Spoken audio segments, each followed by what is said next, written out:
Well, the first thing to say is that there are huge opportunities for being a radio journalist in Dubai. It's one of the most vibrant cities in the world. I mean, just this week, for example, we've been down at the World Government Summit. You've got Narendra Modi, the Indian Prime Minister. You've got Christine Lagarde, head of the International Monetary Fund. You've got will.i.am, the musician, talking about stuff. Robert De Niro, the actor. I could go on.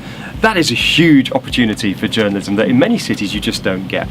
The challenges for journalism and news journalism is we live in a country where the rules and regulations on what journalists can and cannot write or say are reasonably robust. So we have to think about the stories we're covering. We have to think quite carefully about how we're covering them. We have to make sure that we're respectful to the ruling family members. We have to make sure we're respectful to the values and cultures and norms of living in a Muslim country. Now, that's not a massive challenge. We overcome it every day. It's fine. But if I were to isolate one challenge of being a radio presenter here in Dubai that makes it different from a market like the UK, for example, where I'm from and where Middlesex University is based, that would be it.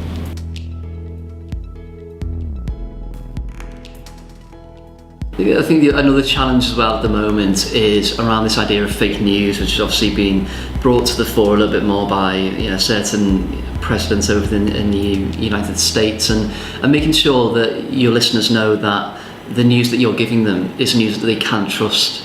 It's from reputable sources, it's from our sources on the ground, it's news which is verified, which we've backed up, which we've checked and double checked and triple checked so many times, and that there's no agenda behind it as well, that it is fair, it's concise, it's balanced, it's asking the questions that matter in a very fair way.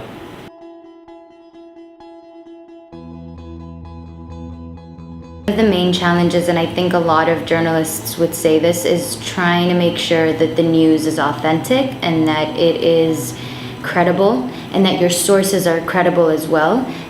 Sometimes we look for specialists to get like a quote or a voice to the story, yet they might not be as informed as other people, and it's always best to get someone that would be, credible enough to speak about a topic. Sometimes that's a challenge, to find someone good enough to give you a good quote, to give you the lead line for your story.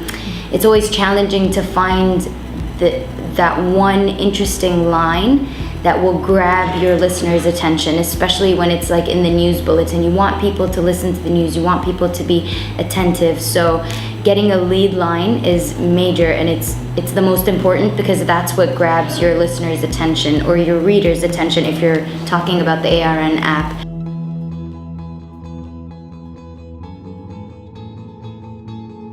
One of the biggest challenges of doing radio journalism out here, of doing news journalism out here full stop, because I've also worked in newspapers and magazines, is the expectation around response.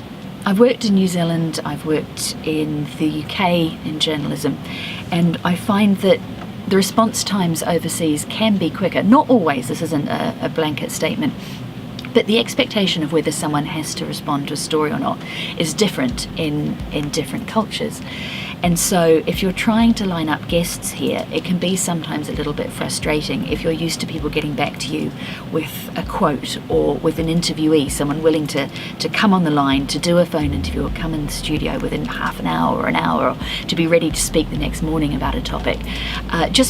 But I just think the culture behind it is still different. We're still evolving. And if you're not a public company, you don't actually owe anyone here sort of a reply to a lot of your business dealings. So that can be, I found that a very big shift when I moved over here. And that can be a challenge if you're trying to fill a news show, if you want to be on top of the news, to make sure that the right people are willing to speak, are quickly about to speak, to find that the right people are willing to speak, to get a quote quick enough to get someone fast enough on your news show, that can be one of the hardest things. But having said that, I mean, there are organisations out here that are brilliant that will get back to you immediately. So I think we're also changing and evolving in that regard.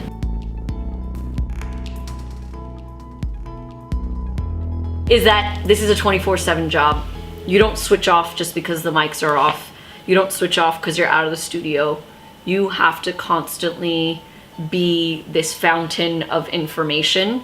You're constantly checking your phone, you're constantly checking updates, you have to be on top of everything, whether it be breaking news, social media, whatever it is. So it's definitely a 24/7 job, whereas an office job, at 5 o'clock you get to say, sayonara, and then you get to enjoy the rest of the evening.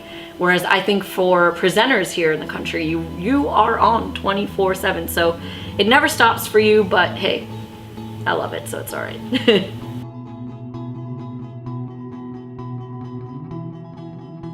So the biggest challenge I think is facing radio journalism in Dubai. It's pretty much the same as across the world, I think, when it comes to the move towards more digital social media, kind of website kind of news, where you've got to be across that at the same time as fulfilling your first and foremost priority of news on your bulletins and across your stations that you cover. I think here for Dubai, we've got such a wide-ranging culture. We have such an eclectic listenership that it can be quite a challenge to get the news across to the people, across all the people that they care about. Essentially, that's one of the biggest challenges here, I think. But it's a challenge which by no means is insurmountable.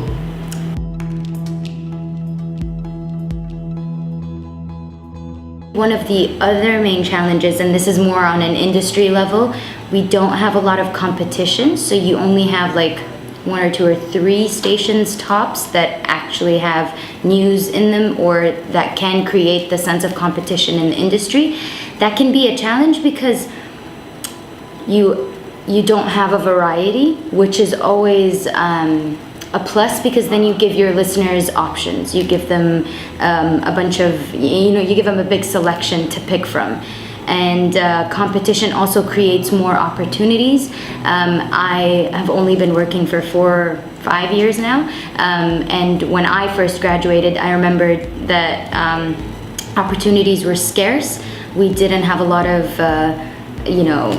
job openings in the industry per se. So I think creating competition and opening up more stations across the country will provide opportunities for, budding journalists or, aspiring radio presenters.